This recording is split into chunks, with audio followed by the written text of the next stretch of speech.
دیوانی اپیلیں، service اپیلیں، tax اپیلیں، یہ تمام civil work اور کرمنل ورک جو ہیں ایک اپنا لوڈ رکھتے ہیں.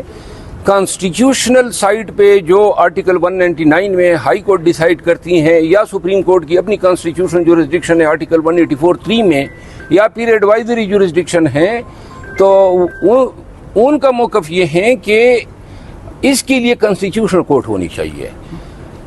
اس سے یہ ہوگا ان کی رائے میں کہ سپریم کورٹ اختیارات کے لیے اتنی ایک مطلق العنان ادارہ نہیں ہوگا، کیونکہ کانسٹیٹیوشنل کورٹ کانسٹیٹیوشنل میٹر کے ساتھ ڈیل کرے گی، کرمنل اور سول میٹر کے ساتھ موجودہ سپریم کورٹ ڈیل کرے گی، دوسری کو کانسٹیٹیوشنل کورٹ کہا جائے گا. اور اگر یہ فارمولہ اسی لیے ہے کہ اختیارات کی تقسیم ہو، تو پھر تو اور بھی ادارے ہیں وہاں پر بھی اختیارات کی تقسیم ہونی چاہیے. اگر آپ نے تقسیم کرنی ہی ہے تو اور بھی ادارے ہیں نا، تاکہ تمام ایسے مطلق العنان طاقتور ترین لوگ نہ ہو جہاں پہ کوئی چم بھی نہ کر سکے، تو لہذا اور پہ بھی پھر یہ نظر کرم ڈال دیں. مروت صاحب، آپ نے قاضی فائز عیسیٰ صاحب پہ ایٹ دیٹ ٹائم عدم اعتماد کیا تھا جب آپ کے پارٹی کے لوگ بڑے ان